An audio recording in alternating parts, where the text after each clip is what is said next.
Welcome, everyone, to the first episode of my new podcast called Igniting the Skies. And this podcast is mainly going to be about how to design and build a model rocket, because I have noticed on YouTube that there's not very many good videos about how to actually design a rocket. So I wanted to do a deep dive into how to build them.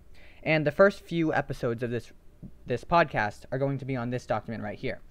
And so basically, I'll go deeper into this later, but the first thing you want to do when you're building a rocket is you have to figure out a goal. So this could be height, or it could be carrying heavy payloads, maybe speed, whatever you want. And then the next step would be choosing a payload, which can be, these payloads can be either just for fun, like maybe an egg, or for data tracking, which would be like an altimeter or a GPS tracker, things like that to collect data.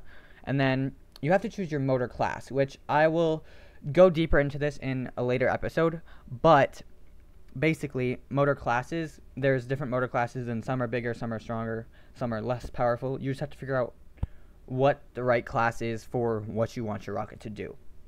And then you want to decide your recovery, which can be a parachute. Obviously, most of you know what a parachute is. A streamer is basically just to create drag, and then free fall is air resistance. Basically, there's no parachute or anything.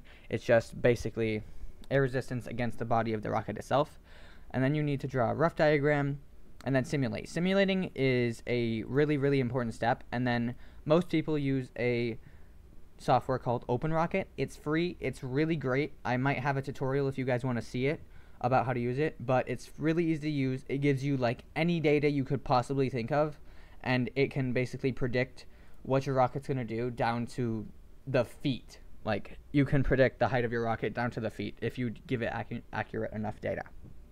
And then you want to set your dimensions of your rocket after you do your simulations, because some of the really important ones would be like diameter. If you have a 5-inch payload that requires a 5-inch tube, you obviously can't make a rocket that's only 3 inches in diameter, because your payload won't fit. And then you also want to decide fin shape and height and things like that, which will also be determined by what your goal is, simulations, your motor class, things like that. And then you have your lines diagram. This is kind of like a lines diagram down here. So you've got your parachute, your shroud lines, then it connects to your nose cone, into your body, the shock cording.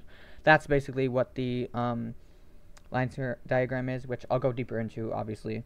And then you would finalize your design any 3D parts. So by 3D parts, I mean like 3D printed parts or laser cut parts, things like that.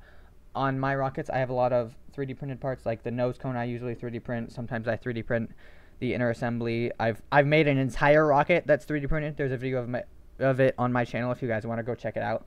But there's definitely a lot of things you can make out with a 3D printer, all for rockets included. And then you just want to start building your rocket. Like, I can do a video on the actual building process of the rocket if you guys want, but once you know all of the information about your rocket, it's not that difficult to actually build it. So thank you for watching. Definitely subscribe so that you can not miss out on future episodes.